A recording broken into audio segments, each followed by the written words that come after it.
Buenos días a todos, muchas gracias por estar aquí presente mirando este vídeo referido al módulo 3 de este curso de Estadística para Ciencias Forenses. Y en esta segunda parte del módulo 3 vamos a tratar el tema relacionado a probabilidad condicional y teorema de Bayes. Bien, recordemos que anteriormente examinamos las probabilidades de eventos independientes, ¿sí? ¿Recuerdan? La independencia entre estos eventos implica que para calcular las probabilidades de sucesos conjuntos, la coincidencia de dos o más eventos, las probabilidades de esos sucesos individuales podían multiplicarse, ¿sí? Bien, ahora lo que vamos a hacer es examinar los casos más comunes, los casos más comunes, es decir, aquellos eventos que se cree no son independientes, pero le vamos a dar un enfoque más matemático, ayudados luego con el teorema de Bayes. Bien, hablemos de las probabilidades condicionales, recordemos también un poco, ¿no? Incluso los sistemas más simples, como por ejemplo tirar una moneda, tirar un dado, pueden obligarnos a pensar explícitamente en términos de probabilidades condicionales, ¿no? Por ejemplo, al arrojar una moneda, la probabilidad de tener cara es del 50%. Y esa probabilidad del 50% está condicionada a que la moneda sea limpia, sea equitativa, ¿no? Si de pronto la moneda tiene, no sé, su centro de gravedad más allá del centro geométrico del círculo, en otra parte, digamos, diferente del centro geométrico del círculo, posiblemente haya una probabilidad diferente a que si la moneda es cara o es cruz. Bien, entonces podemos esperar que la consideración de datos empíricos impliquen una exploración adicional de la probabilidad condicional. Entonces una cosa es lo que yo asumo respecto de la moneda, que hay un 50% de probabilidad de que sea cara o seca, o cruz, y otra cosa es que, bueno, revise esa probabilidad a través de una serie de experimentos. Simplemente por darme a arrojar la moneda, no sé, por decir 1000 veces, por dar un número, y verificar realmente si hay un 50% de probabilidades de obtener o cara o cruz. A eso entonces nos vamos orientando. Un trabajo de Roger y colaboradores, bueno, dan un análisis que utiliza la fosa romboidea como un indicador del sexo de restos humanos, bueno, en estado esqueletizado, ¿no? Entonces, si uno encuentra un esqueleto que posee esa fosa romboide, la fosa romboide, como se explica aquí, es una ranura que a veces se produce en un extremo de la clavícula como resultado de la unión del ligamento, romboidal, y en los restos esqueletizados es más frecuente en hombres que en mujeres. Entonces, en principio, según este trabajo, de encontrar un esqueleto con esta marca, con esta fosa romboidea, es lo más probable que se trate bueno, de que haya pertenecido a un hombre, digamos, en el momento de su vida. Entonces, bien, sobre esto vamos a trabajar, ¿no?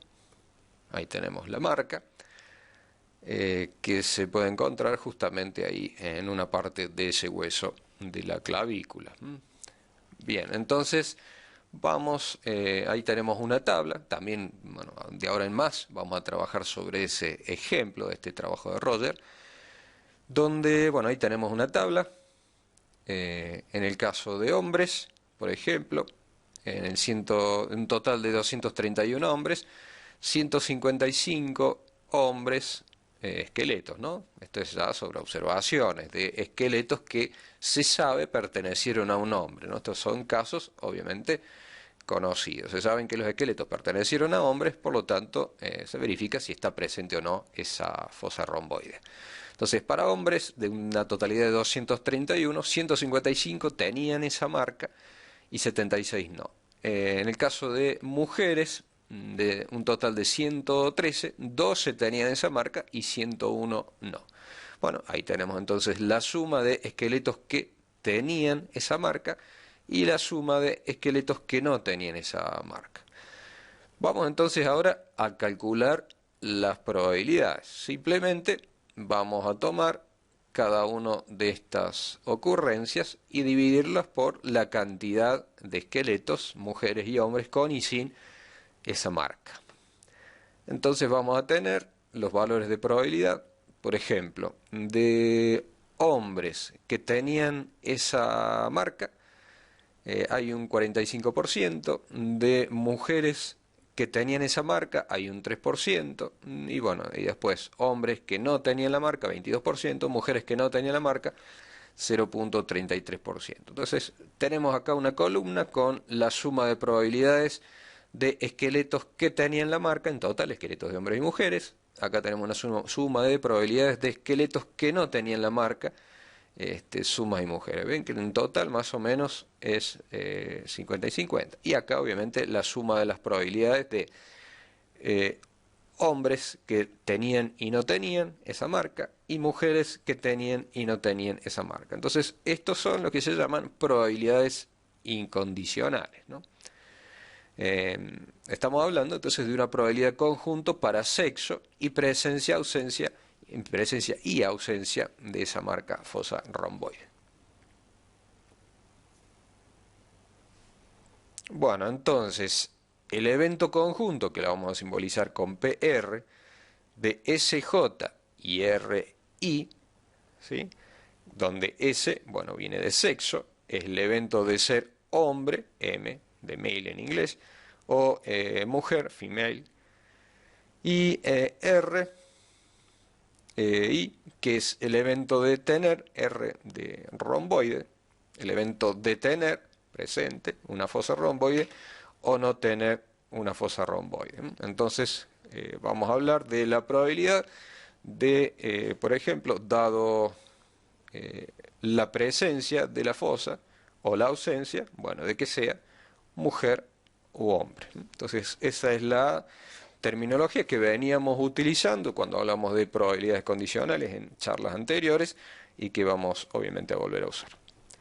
Entonces, dado un individuo masculino, ¿cuál es la probabilidad que tenga la fosa romboide? O, si el esqueleto no tiene la fosa romboide, ¿cuál es la probabilidad de que provenga de una mujer? Entonces, los términos dados, ¿sí?, y condicionados son sinónimos en estadística. Entonces, por ejemplo, decíamos recién, o vamos a verlo un poquito más adelante.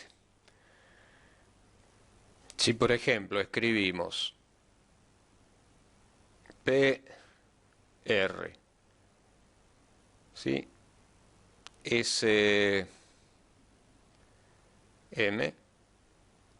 barrita RP, estamos diciendo, dado un esqueleto que presente la marca de la fosa romboide, bueno, ¿cuál es la probabilidad de que sea un hombre? ¿Sí? Recordemos que S viene de sexo y R, en este caso, de la marca romboide. Entonces, dicho con el término de condicionado, ¿cuál es la probabilidad de que, siendo un esqueleto que tiene la marca, ese esqueleto pertenezca a un hombre?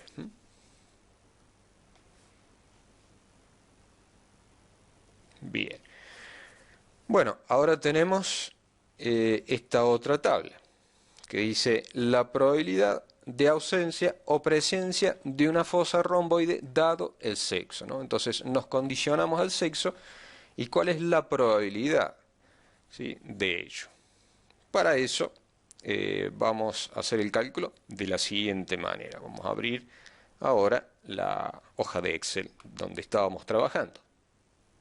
Entonces, como decíamos recién, ¿cuál es la probabilidad de ausencia o presencia de esa marca dado el sexo? Vamos a la planilla de Excel. Bueno, ahí tenemos la tabla original, ¿no? ¿Se acuerdan que los resultados que les mostraba recién?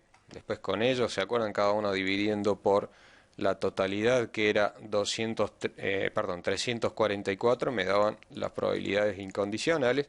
Y ahora vamos a calcular cuál es la probabilidad de ausencia o presencia de la fosa dado el sexo. Entonces nos paramos en la fila hombre o en la fila mujer. Entonces vamos a calcular cuál es la probabilidad de presencia de la fosa, ¿sí?, dado que sea un hombre. Entonces vamos a dividir, vamos a tomar la cantidad, a tomar la cantidad de esqueletos que presentaban la marca y lo vamos a dividir por la totalidad de hombres, ¿sí? Estamos parados en el sexo, estamos condicionados por el sexo. La probabilidad,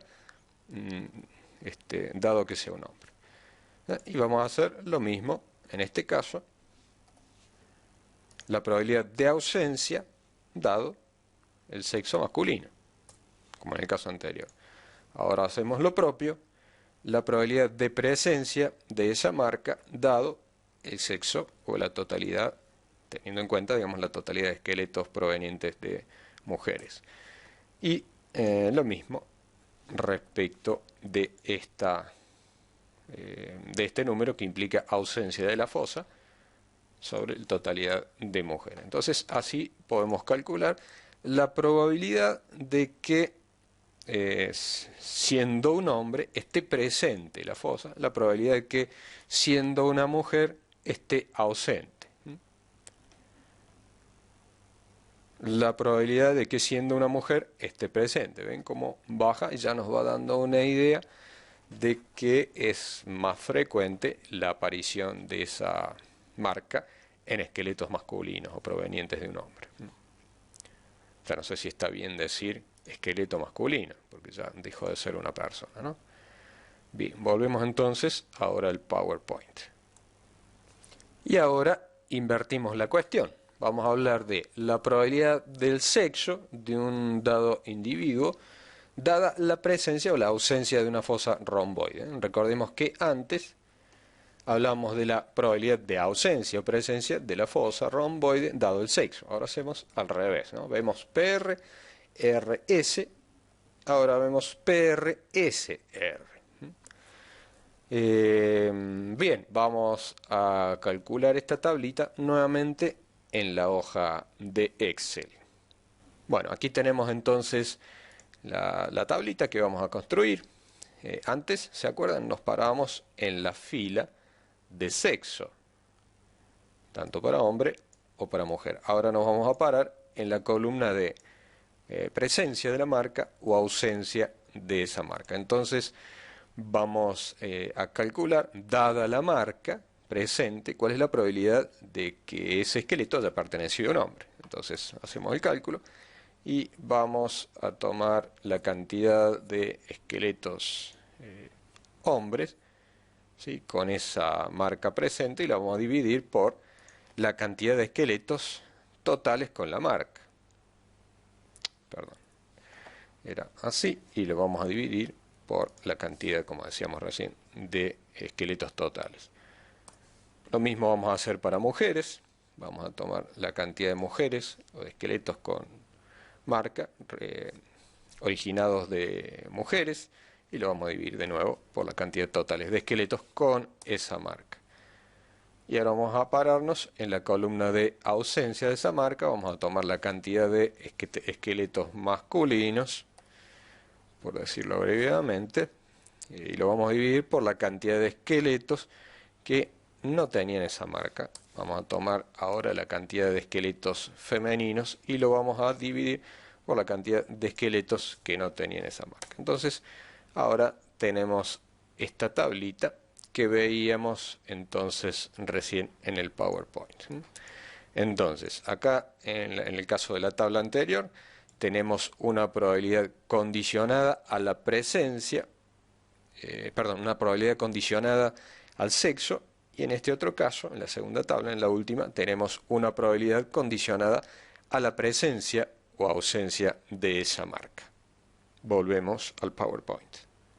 Entonces, en función de los cálculos simples que hemos hecho, llegamos a la conclusión de que si se observa, supongamos, encontramos un esqueleto de la muestra, ¿no?, que posee una fosa romboide, es perfectamente cierto que hay un 93% de probabilidades de que ese esqueleto provenga de un hombre y una probabilidad del 7% de que corresponda a una mujer. Si no se observa una fosa romboide, hay una probabilidad del 40% de que sea un hombre y una probabilidad del 57% de que sea mujer. Fíjense que en este caso hay una buena diferencia si es que se observa, y la diferencia no es tan buena si no se observa. Es decir que si no observamos una fosa romboide vamos a tener bastante dudas de si se refiere a una mujer o a un hombre. En cambio, si observamos, bueno, ya la duda va a ser mucho más pequeña respecto de si se trata de un hombre o no.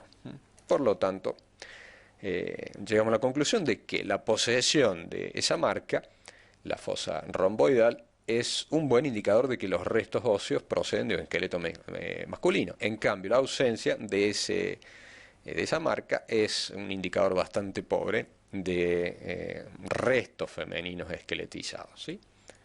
Entonces, bien, vamos enfocándonos. Las probabilidades entonces condicionales PR, SJ, RI, perdón, no son las mismas que las probabilidades RI, SJ, ¿sí? La probabilidad del 67% de que un hombre tenga una fosa romboide no es igual que la probabilidad del 93% de que un individuo posea una fosa romboide y sea varón, ¿sí? Son como términos cruzados, pero que no me están indicando lo mismo, ¿sí? Hay que tener en cuenta con eso. En este caso estamos condicionados, en este caso estamos condicionados a la presencia o ausencia, y en esta otra probabilidad estamos condicionados al sexo. Entonces, las probabilidades, digamos, inversas no son iguales, no son equivalentes, ¿no? Hay que tener cuidado con eso. Bueno, ahora vamos aproximándonos a lo que es la estadística bayesiana, teorema de Bayes. Vamos a utilizar los datos del ejemplo anterior, ¿no? Vamos a hacer algunos cálculos con eso. Bien, anteriormente entonces encontramos que, por ejemplo, la probabilidad de tirar un dado de 6 caras y obtener un número impar, que le vamos a llamar evento A, y mayor que 3, que va a ser el evento B, podría calcularse mediante la multiplicación de las probabilidades, ¿sí? De la probabilidad de obtener A y la probabilidad de obtener B dado A, dado el evento A, es decir, que sea impar, es decir, la probabilidad de tener un valor mayor a 3, un número mayor a 3, pero condicionado al evento A, es decir, que sea un valor impar. Entonces, la probabilidad del evento A, es decir, de obtener un número impar, es de un medio. El dado tiene 6 números, 3 de ellos son impares, 3 sobre 6, un medio, y la probabilidad de obtener un número mayor que 3, dado ese evento A, ese número impar, PRB, dado A, ¿no?, es de un tercio. Nos quedan también de esos 6 números, digamos 3 son impares, por lo tanto la probabilidad es 1 sobre 3. Bien, la probabilidad entonces de ese evento conjunto, P, la probabilidad de B dado A, ¿sí?, y que son eventos dependientes, ¿sí? Fíjense que un evento depende del otro, depende de que sea par, es, como decíamos, igual a la multiplicación de esas dos probabilidades que acabamos de calcular ahí rápidamente, ¿no?, que es un medio multiplicado por un tercio, eso es un sexto, ¿no? Recordemos entonces que esta es la tercera ley de la probabilidad que habíamos visto cuando vimos probabilidades en algunas charlas anteriores. Como decíamos, la tercera ley de probabilidad para eventos dependientes. Entonces, la probabilidad de A dado B es igual a la probabilidad de A multiplicado por la probabilidad de B dado A. Bien, ahora vamos a invertir el orden en que hacemos este cálculo. La probabilidad, entonces, de obtener una puntuación mayor que 3 es la mitad, ¿sí? Sabemos que el dado tiene 6, mayor de 3, nos quedan, de esos 6 nos quedan 3. 3 dividido 6 es igual a 1 medio. Entonces la probabilidad de obtener B, ¿sí?, entonces es de 1 medio. Ahora, de dichos números que nos quedan, 4, 5 y 6, que son mayores, los números mayores a 3, los únicos números mayores a 3, condicionados por eso, la probabilidad de obtener un número impar es la probabilidad de A dado B. Es 1/3. De esos tres números, solamente el 5 es un número impar. Por lo tanto, será 1 sobre 3. Entonces podemos decir que la probabilidad de A dado B es igual a la probabilidad de B por la probabilidad de A dado B. Y es lo mismo, entonces es igual a 1 medio multiplicado por 1/3, obtenemos 1/6. Entonces, como la probabilidad de A dado B debe ser igual a la probabilidad de B dado A, tenemos que bueno, la probabilidad de A multiplicado por la probabilidad de B dado A es igual a la probabilidad de B por la probabilidad de A dado B. Esto entonces nos da, despejando de ahí probabilidad de B dado A, de esta igualdad obtenemos esta ecuación. Y esto es lo que denominamos el teorema de Bayes. Ya lo vamos a ver con un ejemplo. Este teorema relaciona las probabilidades incondicionales con las probabilidades condicionales, ¿sí?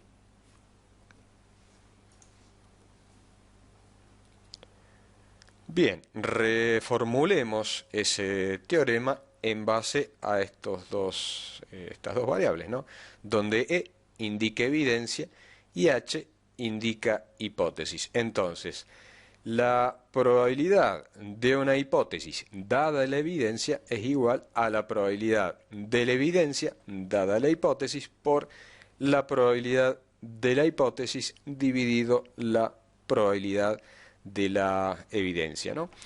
Y acá, en base al ejemplo que teníamos recién, de la fosa romboide, de los esqueletos de origen femenino y masculino, bueno, tenemos que la probabilidad de el sexo, dada la marca o no romboide, es igual a la probabilidad de bueno, la presencia de la marca, dado el sexo, multiplicado por la probabilidad del sexo dividido la probabilidad de la marca, de la existencia de esa marca. De acuerdo a ello, entonces, si se examinara un esqueleto y no se encontrara esa marca, la fosa romboidea, se podría calcular la probabilidad de que el sexo sea femenino por sustitución en la ecuación anterior. Es decir, dada la no observación de fosa romboidea, queremos conocer la probabilidad del sexo femenino, ¿no? La probabilidad del sexo femenino dada la ausencia de esa marca.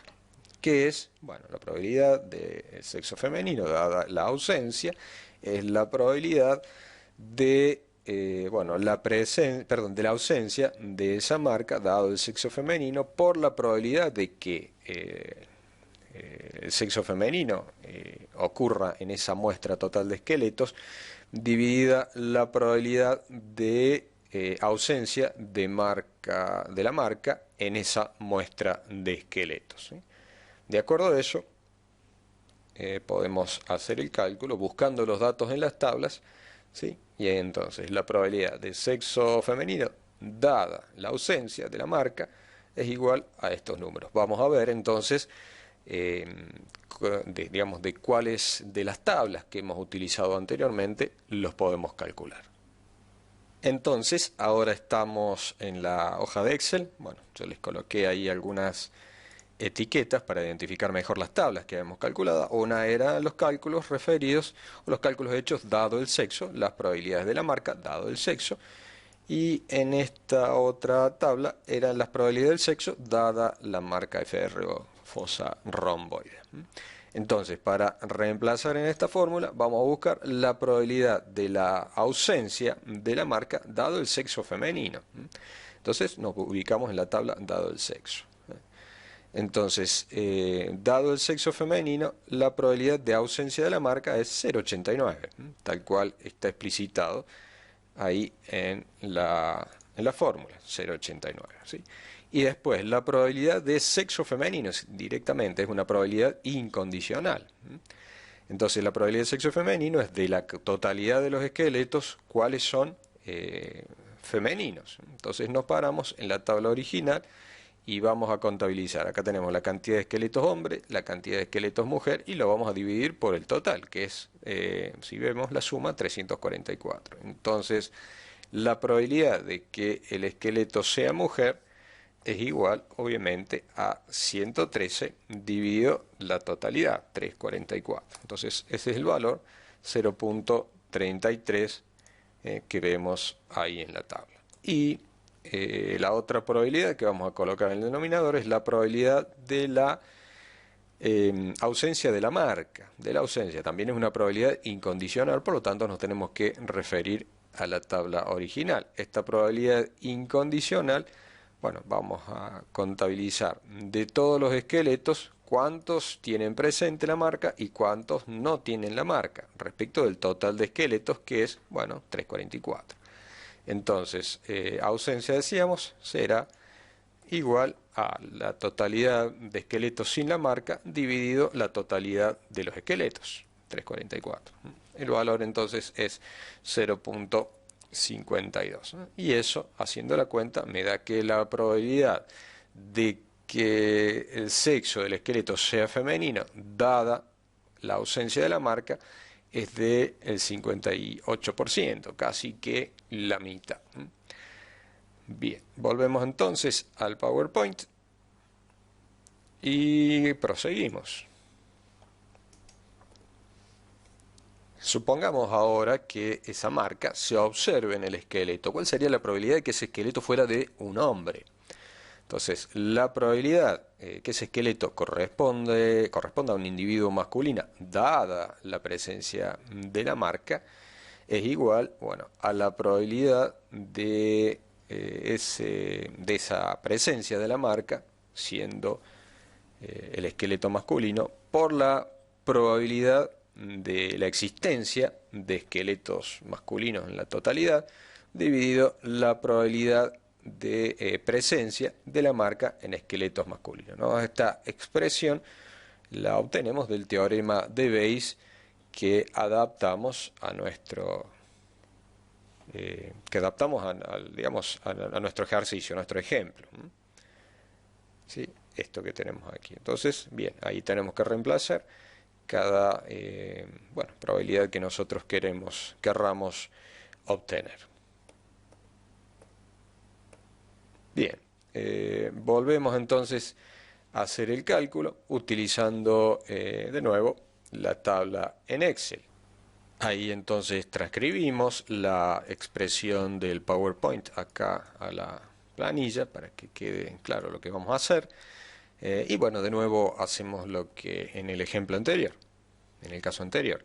Buscamos, entonces nos fijamos, dado el sexo, usamos esta tabla, dado el sexo, usamos esta tabla, y vamos a buscar, dado el sexo masculino, en este caso, dado el sexo masculino, la presencia. Y es el valor 0,67, como podemos ver en el PowerPoint. Y ahora vamos a calcular la probabilidad de que el sexo sea masculino de la totalidad de esqueletos. Entonces vamos a hacer exactamente lo mismo que acá, pero con la totalidad del sexo masculino. Es decir, vamos a contabilizar cuántos hombres hay, ¿sí?, respecto del total. Entonces aquí va a ser igual a 231 dividido la totalidad, que es 344, ¿sí? Me da entonces 0,67. Y ahora calculamos la probabilidad de que esté presente la fosa romboidal en la totalidad de esqueletos, y obviamente yo voy a tener la totalidad. Acá tengo la totalidad de esqueletos con la presencia y la totalidad con la ausencia. Entonces será igual a esto dividido la totalidad de esqueletos. Eso me da 0,49, 0,48, 0,49 sería, redondeando, que es lo que tenemos aquí en el PowerPoint, ¿sí? Entonces, bueno, ya hemos calculado ya sabemos cómo ubicar en la tabla, que es lo importante. Esta tabla de probabilidades incondicionales y las tablas de probabilidades condicionales que podemos derivar de ellas. Bueno, esto no es una tabla de probabilidades, ¿no? Es una tabla de información, ¿no? Una tabla de observaciones obtenidas, de una muestra dada, ¿no? De una muestra de datos conocida. Es una observación del fenómeno este. Bien, volvemos al PowerPoint entonces. Y proseguimos. Entonces, esa probabilidad es del 93%. La probabilidad de que el esqueleto corresponda a un hombre, siempre siendo que está presente esa marca. Y la probabilidad de que corresponda a una mujer, siendo que esté ausente. Llegamos a la misma conclusión que utilizando los datos de la tabla, digamos, utilizando el teorema de Bayes, llegamos a la misma conclusión que utilizando los datos de la tabla. Bien, a esta probabilidad RI, la probabilidad en este caso de la presencia o la ausencia, dependiendo, la podemos expandir. Entonces, de la tabla original, inicial, la de las tablas de datos originales, encontramos que la probabilidad de que esté presente esa marca es de 0.48. Usamos la segunda ley de la probabilidad, sabemos que este valor, 0.48, es igual a la suma de ver la presencia de la marca de hombres y mujeres, ¿no? Entonces, la probabilidad de ver la presencia de la marca en hombres y la probabilidad de ver la presencia en mujeres, ¿no? Esto me da 0.48. Entonces, expandimos. Por lo tanto, esta probabilidad, en este caso RP, es igual a la suma de las probabilidades de encontrar la marca cuando nos referimos, dado el sexo masculino, y encontrar la marca dado el sexo femenino. Y de la tercera ley de probabilidad para eventos dependientes, sabemos que, bueno, este término, probabilidad dado el sexo masculino, de tener la marca, bueno, es igual a estas probabilidades condicionales multiplicado por esta probabilidad incondicional, ¿no? La probabilidad de, dado el sexo masculino, que tenga la presencia de la marca, y bueno, lo mismo para el resto, ¿no? La probabilidad de la presencia de la marca, dado el sexo femenino, bueno, de manera similar.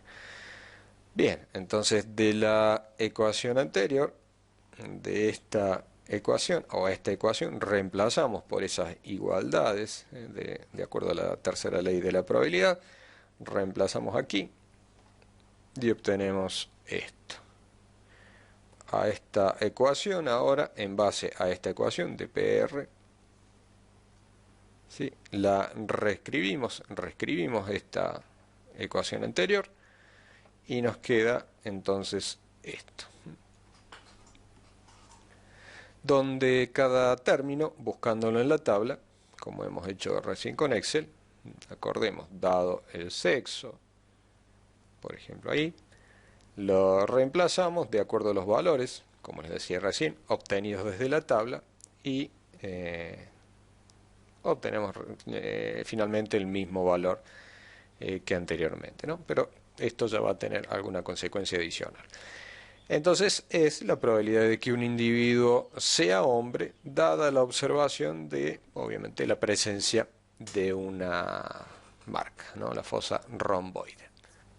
Ahora, la probabilidad del sexo de un esqueleto, dada la presencia o la ausencia de una fosa romboidea, es llamada una probabilidad posterior, ¿sí? Bien, la pregunta un poco también que nos hacíamos anteriormente era ¿por qué utilizar el teorema de Bayes pudiendo emplear las tablas? Digamos, ¿en qué me beneficia trabajar con el teorema de Bayes si llegamos a los mismos resultados que utilizando la tabla, ¿no? La razón es que las probabilidades incondicionales, la probabilidad de sexo masculino y la probabilidad de sexo femenino, Se llaman probabilidades previas y son la probabilidad del sexo de un esqueleto antes de tener en cuenta cualquier información sobre esa marca, la fosa romboide. Estas probabilidades son dependientes de las muestras de esqueletos a los que hemos tenido acceso. Por eso son probabilidades previas.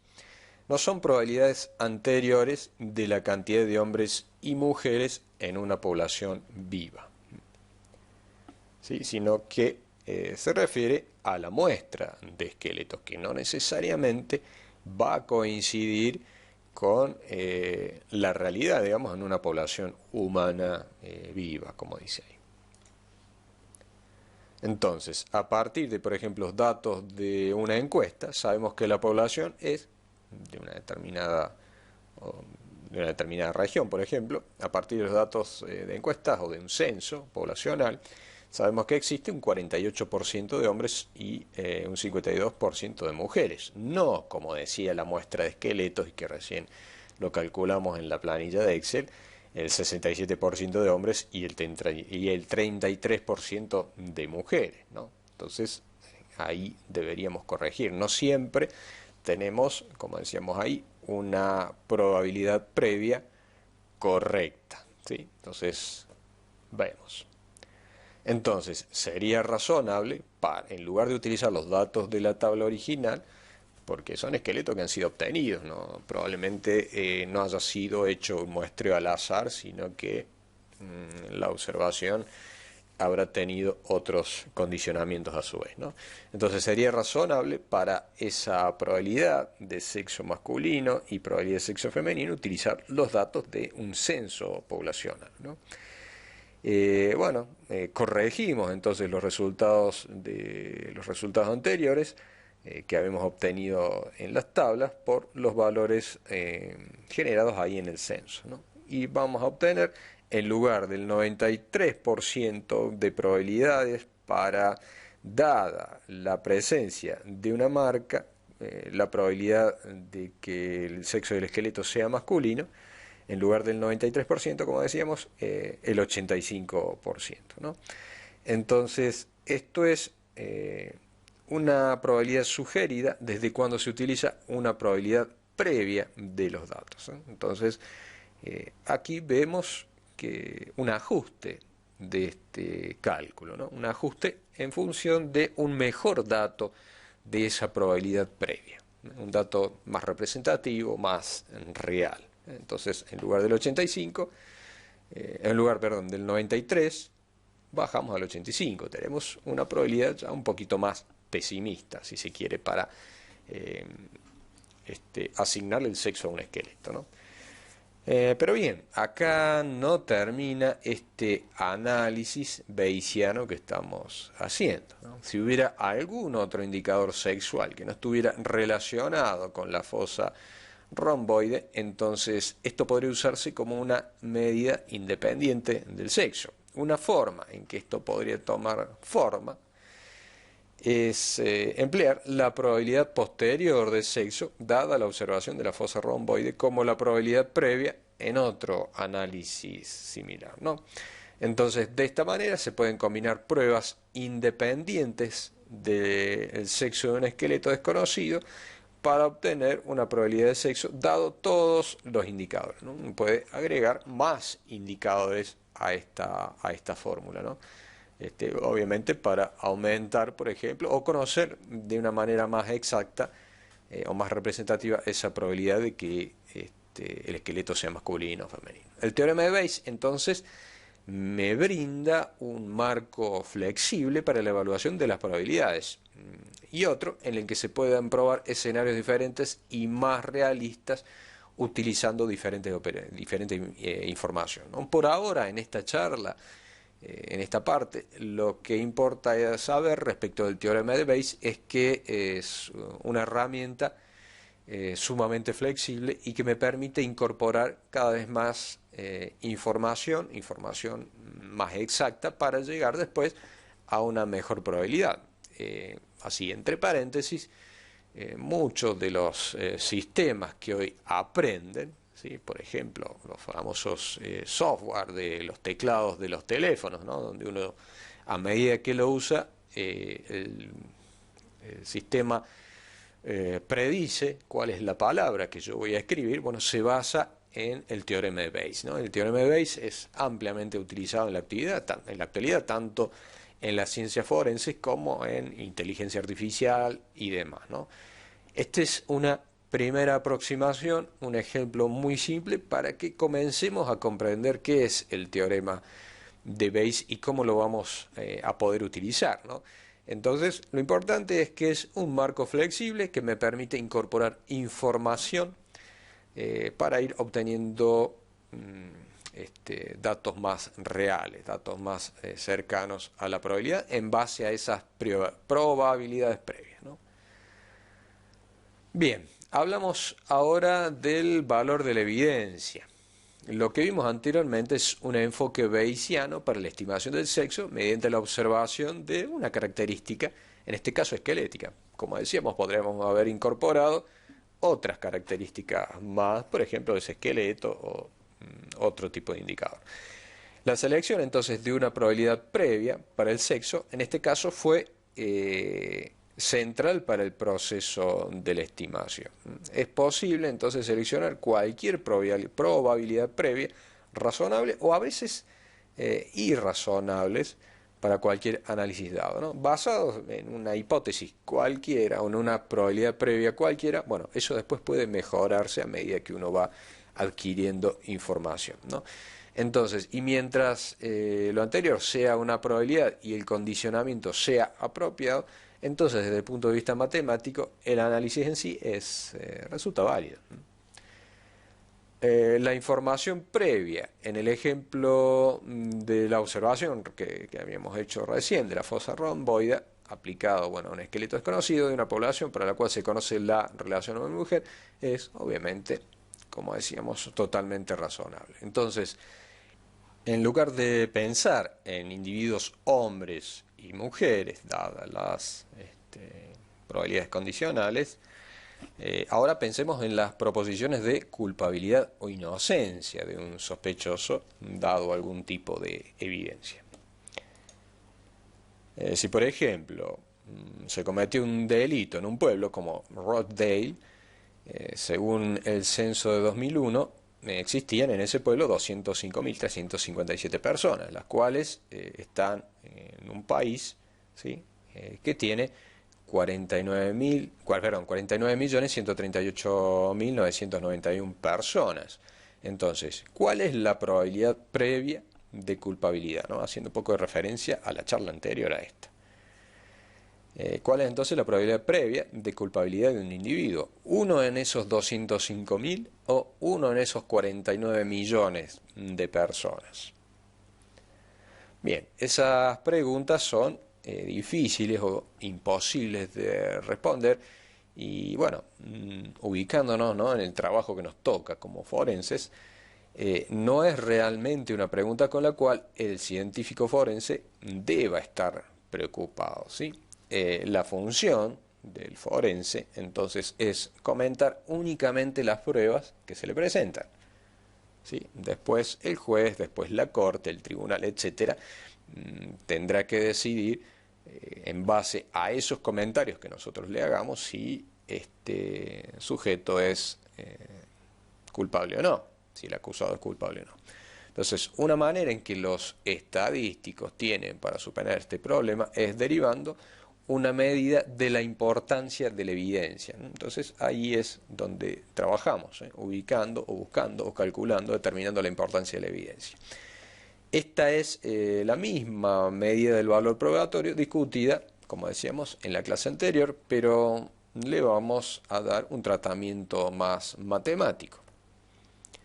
Bien, lo primero a considerar son las probabilidades de culpabilidad. Las probabilidades se definen para un evento W como, bueno, la probabilidad de que ocurra W y la probabilidad de que W no ocurra. A esto le vamos a llamar odds, a este cociente, ¿sí? Vamos a ver en qué deriva todo eso.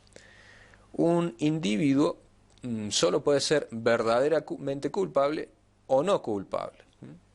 Entonces, bien, la probabilidad de que sea culpable, la probabilidad de que no sea culpable. Entonces, si a esa probabilidad la condicionamos a la evidencia, porque vamos a decir si es culpable en base a la evidencia. Si la probabilidad en base a la evidencia es alta, obviamente tiene una alta posibilidad de que el juez lo condene o, digamos, lo declare culpable. Entonces, condicionada por la evidencia, esta probabilidad condicionada es igual a la probabilidad de que sea culpable, condicionada por la evidencia, o la probabilidad de que no sea culpable, condicionada por la evidencia. Entonces, desde la ecuación que se formuló anteriormente para la probabilidad, dada la presencia de la marca romboidea, de que sea un individuo de sexo masculino o un esqueleto proveniente de un individuo de sexo masculino, podemos formular la probabilidad de culpabilidad dada la evidencia, ¿sí? Y la probabilidad de no culpabilidad dada la evidencia.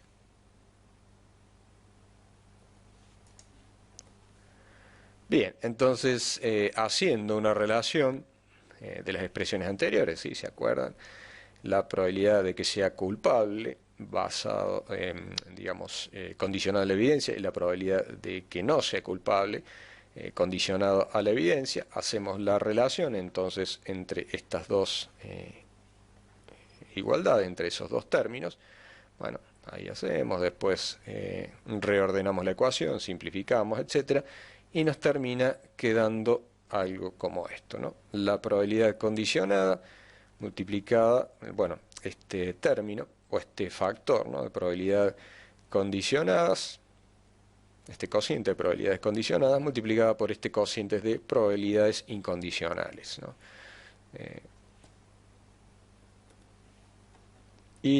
Bueno, de acuerdo a eso lo podemos separar.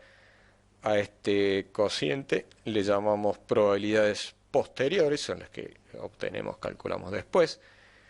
A este factor le llamamos la razón de verosimilitud, lo van a encontrar en la literatura en inglés como likelihood, y a esto le llamamos las probabilidades previas, ¿sí?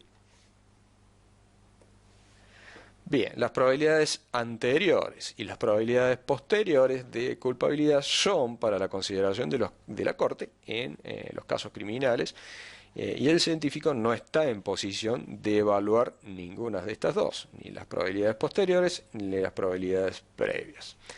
La única característica de esa ecuación que depende directamente de la evidencia y de las proposiciones a la que esa evidencia presta apoyo, pero no está influenciado por las probabilidades anteriores, es la razón de verosimilitud, ¿no?, que es el cociente entonces de, bueno, la probabilidad de la evidencia basada en la culpabilidad y la probabilidad de la evidencia dada la no culpabilidad, ¿no?, que es entonces exactamente la medida del valor probatorio discutido, bueno, en la clase anterior, ¿sí? ¿Se acuerdan cuando hablamos de eso?